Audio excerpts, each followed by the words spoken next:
Hey Leon, how are you doing, my friend? It's good to see you today at the Lifestyle Expo. And you're a VIP. What did you do in order to become a VIP for today's trend show? Basically, in this kind of trade shows, uh, funny enough, like they do have a different button for VIP, but the only thing required to qualify as a VIP is your job title as director level and above. And there's not much differentiation inside the show for VIPs. Basically, what they give you is a nice courtesy bottle of water and access to the VIP lounge if you want to chill or take a phone call or do something else, which is always nice. Good on you for unlocking the VIP button. I didn't manage. I'm just a regular visitor. You've lived in many countries before. And what does living in Japan make it unique as a business challenge for you? Well, Japan is a country that really primes for quality, especially quality in services. It can be quite challenging when you first arrive in Japan. Although I lived in many different countries and I do speak a few different languages, when I came to Japan was the first time in my life where I felt illiterate. Back in the days, 18 years ago, 20, well, first time I came here, 2001, there was very, very little signs in Roman letters. It was everything was in kanji, and I really couldn't read anything. But with that say, the Japanese culture, the Japanese people are very helpful, are very keen to support you and to hand you a helping hand to let you figure things out on your own. Beside these examples you just gave us now, are there any particular examples that stood out for you? Challenges that you encountered here? How did you navigate those challenges? Japan, there is some surprisingly annoying challenges uh, that can be a little frustrating at times.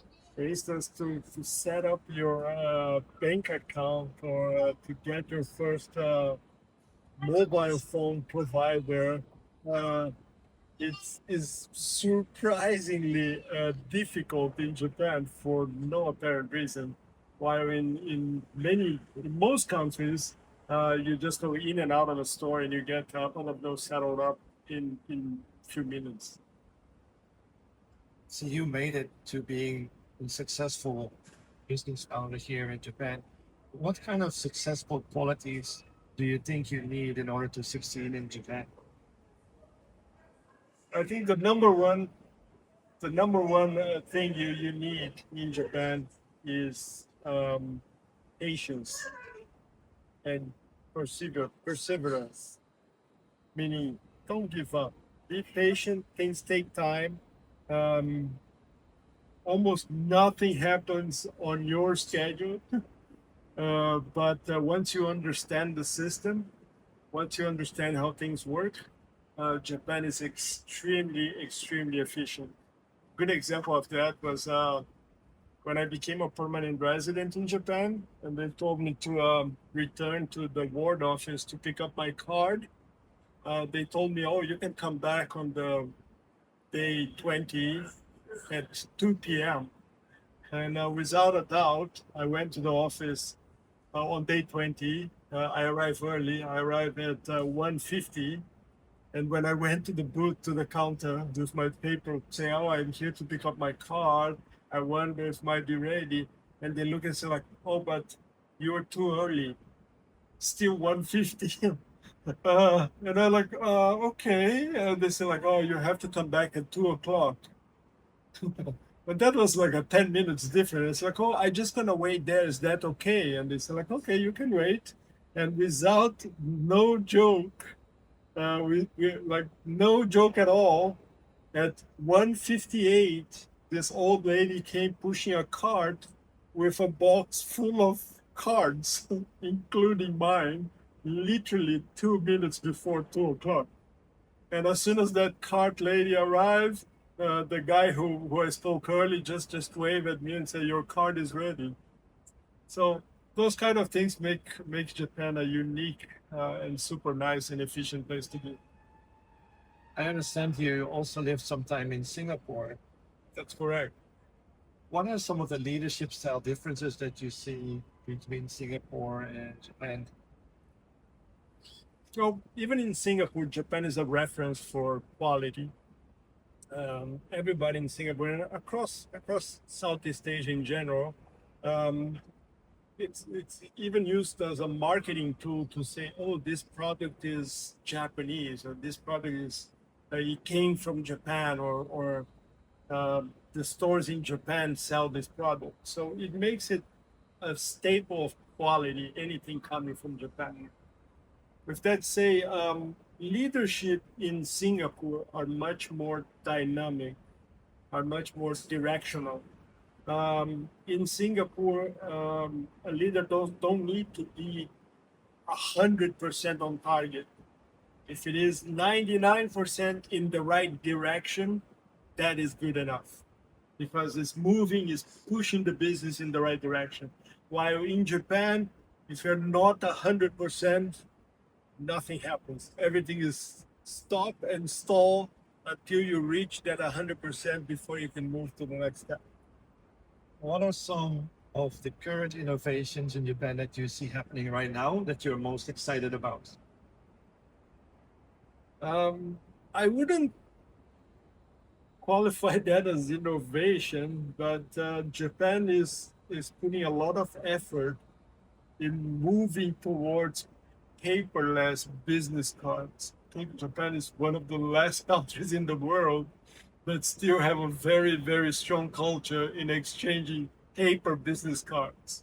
And it's quite important here, although there's a one or two big Japanese companies who are providing digital versions of a business card. So that in itself is very, very attractive, very interesting. And of course, with the inclusion of AI, there is a lot of innovations happening in every single industry, including marketing, technology, finance, travel industry. I would say probably one of the most exciting things for a foreigner, for a gaijin in Japan, the travel industry is finally a little bit more user friendly, even to buy Shinkansen tickets or to plan a trip in Japan where you go to, if you're not going to the major cities like Kyoto or Osaka, where everything is tailored to tourists. If you're gonna go off the beaten path, it can be quite challenging. But AI and some of the travel tools that are coming available get very, very interesting, very exciting to use those. You are very experienced in HR, work in Japan and in the region. What advice would you give to a foreign national that wants to build their professional career in Japan? Hmm. It really depends on what stage of your career you are. But I say, in general, choose well who you're gonna work for, which company you're gonna work for. Uh, More important than the job in itself, the title and the salary, is the company culture. That is the key when choosing or when applying to any job. Think about it. Is this a company culture where I gonna fit in, where I gonna get along with my workmates, with my colleagues? Is this a company where I'm gonna be happy going to? Back in the days when I was directly involved in recruitment, I used to advise candidates to start paying attention from the moment you leave your house to go for an interview. Think about the commute. How long does it take? Is it a crowded train or not? Once you get there, look around the neighborhood. Look, is there a nice restaurant to eat lunch? Is there a convenience store nearby? Is there a clinic or a hospital nearby? Because you're going to need those things. Once you get to the office location, look at the people working there. Look at the cleaning lady. Look at the security guy. Are they smiling? Are they happy? Are they grumpy in a bad mood? that's a big red flag. That's a big indication that that might be a toxic work environment. But if everybody looks pleasant, looks smiley, looks happy, chances are you're gonna be happy too. And for each one of your job moves, you want to stay in Japan, and well, that's probably stronger in Japan than anywhere else in the world. You want to stay at least a couple of years before you consider a job change. At least a couple of years. That will help you to, in the first year, to understand the company culture, to learn about the tools and the job in itself. And on the second year is when you're going to have the opportunity to make your mark, to make progress, to achieve something in that company. And after 2 years, that's the time when you think like, okay, is there a step forward or should I consider moving elsewhere? Having a stable career is very important in Japan. If you change jobs every year or so, that's probably not a very good start. And to round this up in one sentence, the right five for doing business in Japan is? Patience, patience, patience. Be patient, be flexible, and once you develop a client in Japan, once you get your foot on the door, you're gonna find a partner for life. Um, it's part of the Japanese culture to be loyal to their partners and to really work together, shoulder to shoulder with you. It takes a very long time to develop trust, but once you do it, you're a trustworthy friend and partner for life. Thank you so much for taking time with us today. I'm sure there's a lot of learnings for younger people that aspire to be in the same position as you are today. Thank you so much. Thank you. Thank you, and the right vibes. Thank you. Good stuff. Good stuff. Either way, good practice. If it didn't work,